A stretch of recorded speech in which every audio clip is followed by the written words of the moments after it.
दोस्तों, the story dairy में आपका स्वागत है। आज की ये कहानी सिर्फ एक सॉफ्टवेयर की नहीं, बल्कि आत्मनिर्भर भारत के सपने, डाटा की सुरक्षा और एक तकनीकी महाशक्ति बनने के हमारे सफर की कहानी है। तो वो भारतीय कंपनी कौन सी है जिसने एक केंद्रीय मंत्री का भरोसा जीता?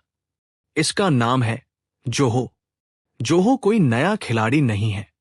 ये एक ऐसी भारतीय सॉफ्टवेयर कंपनी है जो पिछले 25 सालों से चुपचाप दुनिया को अपने प्रोडक्ट से हैरान कर रही है।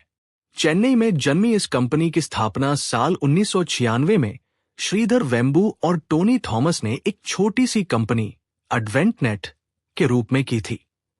उनका सपना साधारण था, लागत कम, गुणवत्ता ज्यादा। शुरुआत नेटवर्क मैनेजमेंट टूल से हुई, लेकिन जल्द ही उन्होंने देखा कि दुनिया भर के बिजनेस माइक्रोसॉफ्ट ऑफिस और गूगल वर्कस्पेस के महंगे पैकेजों से परेशान हैं। यहीं से जोहो ने अपनी रणनीति बनाई। उन्होंने सॉफ्टवेयर एज अ सर्विस यानी सास मॉडल पर काम करते हुए 55 से ज्यादा एप्लीकेशंस का एक सूट तैयार किया। Email, document editor, CRM, accounting software, आप नाम लीजिए, जोहो के पास विकल्प मौजूद है। ये कंपनी शोर शराबे से दूर, गहरे पानी में चलने वाली नाव की तरह है। जबकि गूगल और माइक्रोसॉफ्ट अपने विज्ञापनों से दुनिया भर में धूम मचा रहे थे, जोहो ने अपना पूरा फोकस प्रोडक्ट की क्वालिटी और ग्राहकों की संतुष्टि पर रखा।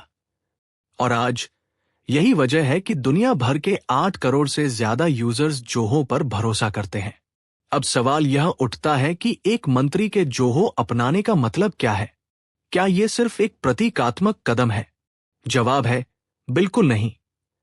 ये एक सोची समझी रणनीति का हिस्सा लगता है। हमारी सरकार आत्मनिर्भर भारत और डिजिटल इंडिया जैसे अभियान चला रही है। इन अभियानों का मकसद सिर्फ मोबाइल फोन बनाना नहीं है, बल्कि एक पूरा डिजिटल इकोसिस्टम खड़ा करना है। अश्विनी वैष्णव जी का ये कदम इस बात का स्पष्ट संकेत है कि सरकार अब गंभीरता से विदेशी सॉफ्टवेयर पर निर्भरता कम करना चाहती है।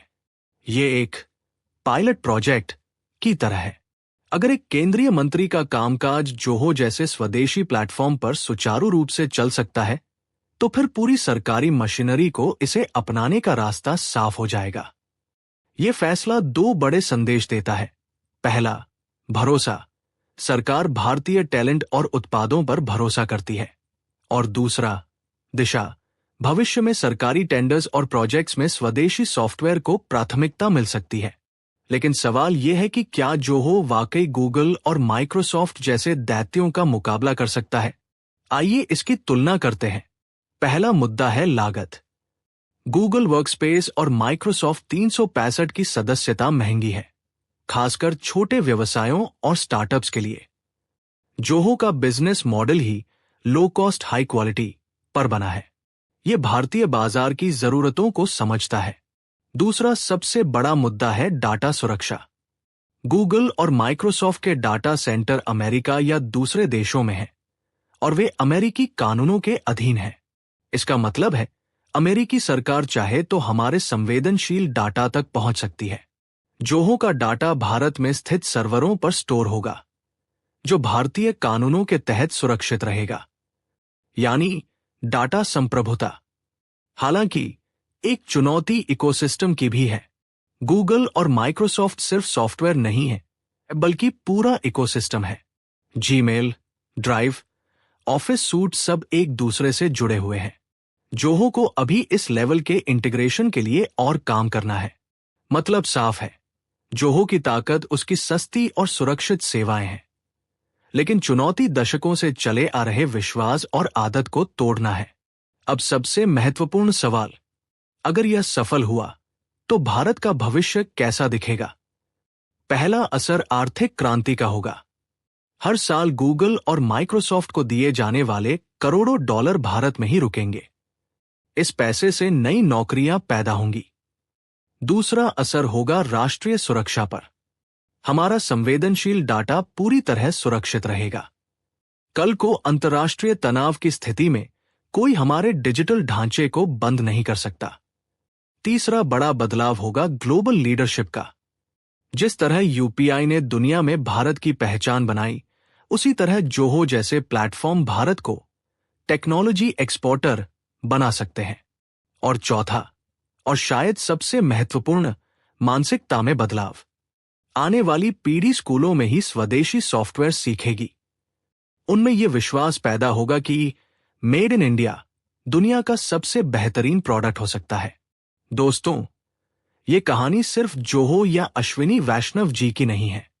ये कहानी है आपकी और हमारी। हर बार जब आप कोई विदेशी ऐप डाउनलोड करते हैं तो एक विकल्प होता है। मैं आपसे ये नहीं कह रहा कि आज ही जीमेल हटा दें, लेकिन एक कोशिश जरूर कर सकते हैं। अगली बार जब कोई प्रोजेक्ट बनाना हो तो जोहो राइटर आजमाएं। अपने छोटे व्यवसाय के लिए जोहो बुक्स का इस्तेमाल देखें। आपका एक छोटा सा कदम भारत की इस डिजिटल क्रांति को ताकत देगा। क्रांतियां एक दिन में नहीं आती, वो छोटे छोटे कदमों से शुरू होती है। और अश्विनी वैष्णव जी का ये कदम उसी यात्रा का पहला पड़ाव है। तो क्या आप तैयार हैं इस क्रांति का हिस्सा बनने के लिए? अपने विचार हमें कमेंट में जरूर बताएं। क्या आपको लगता है जोहो गूगल माइक्रोसॉफ्ट को टक्कर दे पाएगा? इस वीडियो को लाइक और शेयर करें ताकि ये संदेश ज्यादा से ज्यादा लोगों तक पहुंचे। द स्टोरी डेयरी के साथ जुड़े रहने के लिए सब्सक्राइब जरूर करें। फिर मिलेंगे एक और कहानी के साथ। नमस्कार।